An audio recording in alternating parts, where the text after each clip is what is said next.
नमस्कार दोस्तों, आपका स्वागत है। दोस्तों, आज हम करेंगे स्पीडी की वस्तुनिष्ठ सामान्य विज्ञान रिवाइजर्स हेल्प सेट नंबर 175। तो चलिए दोस्तों, फिर शुरू करते हैं। पहला प्रश्न, सोडियम का परमाणु क्रमांक कितना होता है? दोस्तों, सोडियम का परमाणु क्रमांक 11 होता है। अगला प्रश्न, प्रश्न नंबर 2, एलिसा टेस्ट किसके परीक्षण के लिए होता है? दोस्तों, एलिसा टेस्ट HIV के परीक्षण के लिए होता है। अगला प्रश्न, प्रश्न नंबर 3, सूक्ष्म जीव विज्ञान का पिता किसे कहा जाता है? दोस्तों, सूक्ष्म जीव विज्ञान का पिता लुई पॉस्चर को कहा जाता है। अगला प्रश्न, प्रश्न नंबर 4, ऑक्सीजन का रंग कैसा होता है? दोस्तों, ऑक्सीजन रंगहीन होती है। अगला प्रश्न, प्रश्न नंबर 5, टेलीविजन के रिमोट कंट्रोल में प्रयुक्त विद्युत चुंबकीय तरंग कौन सी होती है? दोस्तों, टेलीविजन के रिमोट कंट्रोल में प्रयुक्त विद्युत चुंबकीय तरंग अवरक्त किरण होती है। अगला प्रश्न, प्रश्न नंबर 6, ध्वनि ऊर्जा को विद्युत ऊर्जा में कौन परिवर्तित करता है? दोस्तों, ध्वनि ऊर्जा को विद्युत ऊर्जा में माइक्रोफोन परिवर्तित करता है।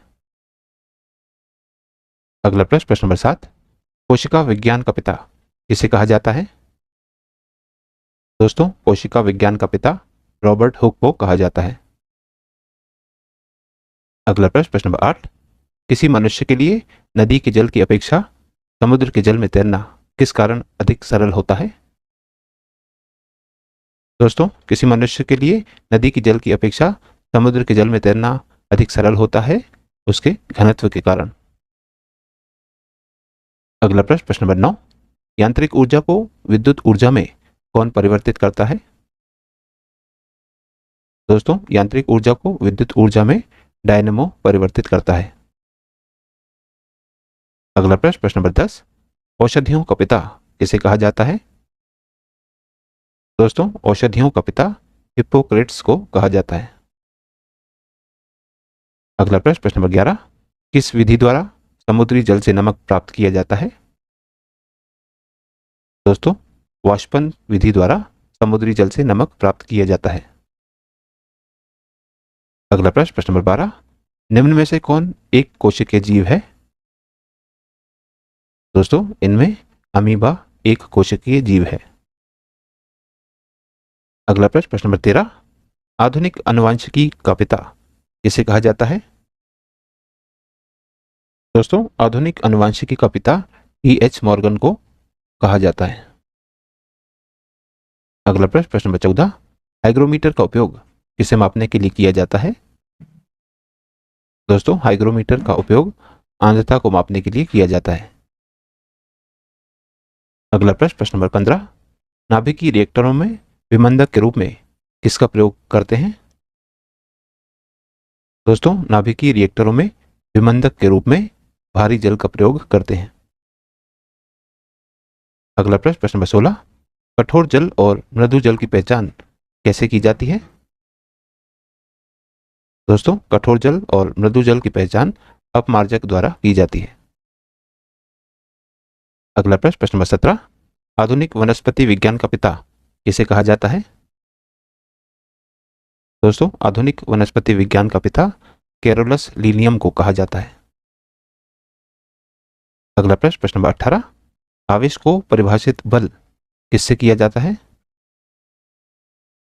दोस्तों, आवेश को परिभाषित बल x समय से किया जाता है। अगला प्रश्न, प्रश्न नंबर 19, लैक्टोज किस में पाया जाता है? दोस्तों, लैक्टोज दूध में पाया जाता है। अगला प्रश्न, प्रश्न नंबर 20, भारतीय पारिस्थितिकी के पिता किसे कहा जाता है? दोस्तों, भारतीय पारिस्थितिकी का पिता R मिश्रा को कहा जाता है। अगला प्रश्न, प्रश्न नंबर 21, क्वांटम सिद्धांत का प्रतिपादन किसने किया था? दोस्तों, क्वांटम सिद्धांत का प्रतिपादन मैक्स प्लैंक ने किया था। अगला प्रश्न, प्रश्न नंबर 22, राष्ट्रीय उद्यान वैली ऑफ फ्लावर्स कहाँ स्थित है? दोस्तों, राष्ट्रीय उद्यान वैली ऑफ फ्लावर्स उत्तराखंड में स्थित है। अगला प्रश्न, प्रश्न नंबर 23, कोशिका का शक्ति गृह किसे कहा जाता है? दोस्तों, कोशिका का शक्ति गृह माइटोकॉन्ड्रिया को कहा जाता है। अगला प्रश्न, प्रश्न नंबर 24, शैवाल विज्ञान का पिता किसे कहा जाता है? दोस्तों, शैवाल विज्ञान का पिता विलियम हेनरी हार्वे को कहा जाता है। अगला प्रश्न, प्रश्न नंबर 25, एपीआई का पूर्ण रूप क्या है?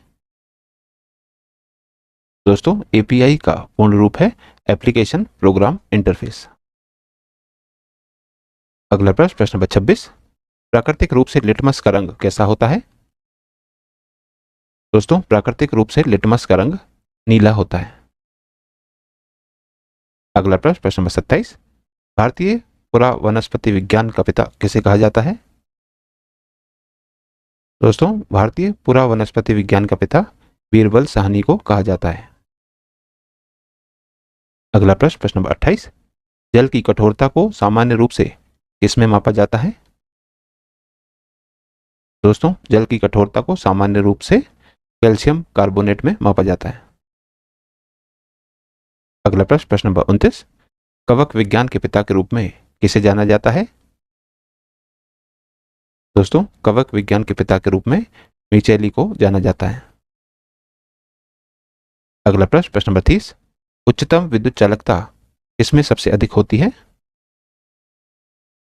दोस्तों, उच्चतम विद्युत चालकता चांदी में सबसे अधिक होती है।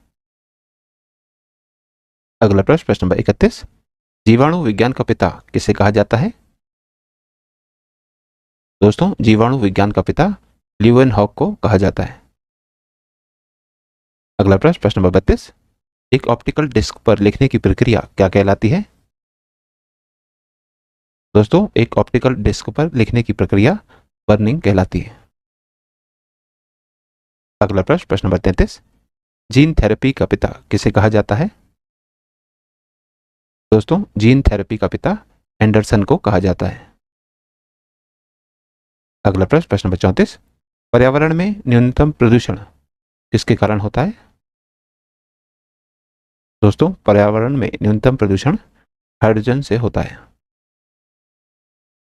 अगला प्रश्न, प्रश्न नंबर 35, पादप शरीर क्रिया विज्ञान का पिता किसे कहा जाता है? दोस्तों, पादप शरीर क्रिया विज्ञान का पिता स्टीफन हेल्स को कहा जाता है। Set number 176। पहला प्रश्न, एक फ्लॉपी डिस्क में कितना डाटा स्टोर किया जा सकता है? दोस्तों, एक फ्लॉपी डिस्क में 1.44 MB यानी मेगाबाइट डाटा स्टोर किया जा सकता है। अगला प्रश्न, प्रश्न नंबर 2, आयतन के अनुसार शुष्क वायु के दो प्रमुख घटक कौन से हैं? दोस्तों, आयतन के अनुसार शुष्क वायु के दो प्रमुख घटक N2 और O2 हैं। अगला प्रश्न, प्रश्न नंबर 3, केल्विन पैमाने पर जल का क्वथनांक कितना होता है? दोस्तों, केल्विन पैमाने पर जल का क्वथनांक 273 केल्विन होता है। अगला प्रश्न, प्रश्न नंबर 4, डीएनए में पाई जाने वाली शर्करा क्या है? दोस्तों, डीएनए में पाई जाने वाली शर्करा पेंटोज है। अगला प्रश्न, प्रश्न नंबर 5, वॉलमार्ट कहाँ की कंपनी का नाम है? दोस्तों, वॉलमार्ट यूएसए की कंपनी का नाम है। अगला प्रश्न, प्रश्न नंबर 6, थायरॉक्सिन हार्मोन कहाँ से रिसावित होते हैं? दोस्तों, थायरॉक्सिन हार्मोन अवटु ग्रंथि से रिसावित होते हैं। अगला प्रश्न, प्रश्न नंबर 7, ऑटो एनालाइजर उपकरण किस चिकित्सा उपचार में होता है? दोस्तों, ऑटो एनालाइजर उपकरण यूरिया के चिकित्सा उपचार में होता है। अगला प्रश्न, प्रश्न नंबर 8, दिन के समय औद्योगिक क्षेत्र का अनुमानित शोर स्तर कितना होता है? दोस्तों, दिन के समय औद्योगिक क्षेत्र का अनुमानित शोर स्तर 75 dB यानी 75 डेसिबल होता है। अगला प्रश्न, प्रश्न नंबर 9, गूगल कंपनी का मुख्यालय कहाँ स्थित है? दोस्तों, गूगल कंपनी का मुख्यालय अमेरिका में स्थित है। अगला प्रश्न, प्रश्न नंबर 10, तोशिबा कंपनी का मुख्यालय कहाँ स्थित है? दोस्तों, तोशिबा कंपनी का मुख्यालय जापान में स्थित है। अगला प्रश्न, प्रश्न नंबर 11, काष्ठ के आसवन द्वारा क्या बनाया गया है? दोस्तों, काष्ठ के आसवन द्वारा मिथाइल अल्कोहल बनाया गया है। अगला प्रश्न, प्रश्न नंबर 12, विकसित भ्रूण के प्रसव को वैज्ञानिक रूप से क्या कहा जाता है? दोस्तों, विकसित भ्रूण के प्रसव को वैज्ञानिक रूप से प्रसव कहा जाता है।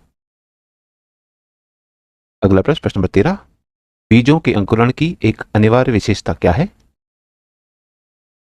दोस्तों, बीजों के अंकुरण होने की एक अनिवार्य विशेषता जल है। अगला प्रश्न, प्रश्न नंबर 14, पुष्पहीन पादप को क्या कहा जाता है? दोस्तों, पुष्पहीन पादप को क्रिप्टोगैम कहा जाता है। अगला प्रश्न, प्रश्न नंबर 15, किसने प्रमाणित किया था कि बादलों में विद्युत आवेश होता है? दोस्तों, फ्रैंकलिन ने प्रमाणित किया था कि बादलों में विद्युत आवेश होता है। अगला प्रश्न, प्रश्न नंबर 16, पैनासोनिक किस देश की कंपनी है? दोस्तों, पैनासोनिक जापान देश की कंपनी है। अगला प्रश्न, प्रश्न नंबर 17, ओडेंटोलॉजी में इसका अध्ययन किया जाता है? दोस्तों, ओडेंटोलॉजी में दांतों का अध्ययन किया जाता है। अगला प्रश्न, प्रश्न नंबर 18, यदि विरंजक चूर्ण को हवा में खुला छोड़ दिया जाए तो उसमें उपस्थित क्लोरीन की मात्रा पर क्या प्रभाव पड़ेगा? दोस्तों, यदि विरंजक चूर्ण को हवा में खुला छोड़ दिया जाए तो उसमें उपस्थित क्लोरीन भी समाप्त हो जाएगा। अगला प्रश्न, प्रश्न नंबर 19, रेंगने और विसर्जन करने वाले कशेरुकी जंतु को क्या कहते हैं? दोस्तों, रेंगने और विसर्जन करने वाले कशेरुकी जंतु को रेप्टिलिया कहते हैं। अगला प्रश्न, प्रश्न नंबर 20, पेसमेकर का संबंध किससे है? दोस्तों, पेसमेकर का संबंध हृदय से है। अगला प्रश्न, प्रश्न नंबर 21, याहू कंपनी का मुख्यालय कहाँ स्थित है? दोस्तों, याहू कंपनी का मुख्यालय सन्नीवेल में स्थित है। अगला प्रश्न, प्रश्न नंबर 22, स्पंज एक प्रकार का क्या है? दोस्तों, स्पंज एक प्रकार का कवक है। अगला प्रश्न, प्रश्न नंबर 23, प्रकाश संश्लेषण के दौरान प्रकाश सुग्राही कारक के रूप में कौन सा वर्णक काम करता है? दोस्तों, प्रकाश संश्लेषण के दौरान प्रकाश सुग्राही कारक के रूप में वर्णहरित वर्णक काम करता है। अगला प्रश्न, प्रश्न नंबर 24, शरीर में विकृति का पता लगाने हेतु किसका प्रयोग किया जाता है? दोस्तों, शरीर में विकृति का पता लगाने हेतु सिटी स्कैन का प्रयोग किया जाता है। अगला प्रश्न, प्रश्न नंबर 25, बिना एंजाइम वाला पाचक रस किसे कहते हैं? दोस्तों, बिना एंजाइम वाला पाचक रस पित्त रस को कहते हैं। अगला प्रश्न, प्रश्न नंबर 26, लेनोवो किस देश की कंपनी है? दोस्तों, लेनोवो चीन देश की कंपनी है। अगला प्रश्न, प्रश्न नंबर 27, सड़क या रेल की पटरी पर गोलाई की ब्रेकिंग किसे पैदा करने के लिए की जाती है? दोस्तों, सड़क या रेल की पटरी पर गोलाई की ब्रेकिंग अभिकेंद्रीय बल पैदा करने के लिए की जाती है। अगला प्रश्न, प्रश्न नंबर 28, ब्लैक फुट रोग किसके प्रदूषण से होता है? दोस्तों, ब्लैक फुट रोग आर्सेनिक के प्रदूषण से होता है। अगला प्रश्न, प्रश्न नंबर 29, ऊष्मा का अच्छा चालक लेकिन विद्युत का खराब चालक कौन है? दोस्तों, अभ्रक ऊष्मा का अच्छा चालक है लेकिन विद्युत का खराब चालक है। अगला प्रश्न, प्रश्न नंबर 30, कैनन इंक किस देश की कंपनी है? दोस्तों, कैनन इंक जापान देश की कंपनी है। अगला प्रश्न, प्रश्न नंबर 31, सूर्य में ऊर्जा का स्रोत क्या है? दोस्तों, सूर्य में ऊर्जा का स्रोत संलयन है। अगला प्रश्न, प्रश्न नंबर 32, कौन सा एंजाइम रक्त को थक्का बनाने में सहायता करता है? दोस्तों, ट्रिप्टेस एंजाइम रक्त को थक्का बनाने में सहायता करता है। अगला प्रश्न, प्रश्न नंबर 33, नाभिकीय रिएक्टर शक्ति जनरेटर में किसका प्रयोग नियंत्रक के रूप में किया जाता है? दोस्तों, नाभिकीय रिएक्टर शक्ति जनरेटर में कैडमियम का प्रयोग नियंत्रक के रूप में किया जाता है।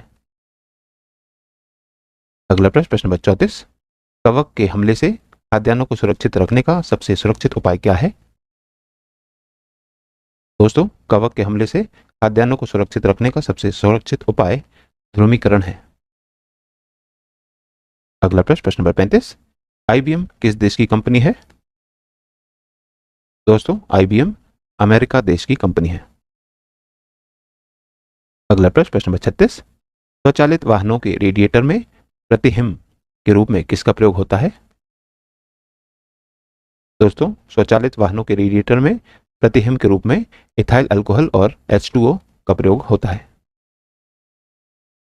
तो दोस्तों, आज की इस प्रश्नावली में कुल 36 प्रश्न थे जो हमारे द्वारा पूर्ण कर लिए गए हैं। और दोस्तों, यदि आप इस YouTube चैनल पर नए हैं तो चैनल सब्सक्राइब कर लीजिए, वीडियो को लाइक किया कीजिए तथा ऐसे अन्य लोगों के साथ भी शेयर कीजिए। दोस्तों, मिलते हैं अगले वीडियो में अगली प्रश्नावली के साथ। तब तक के लिए नमस्कार।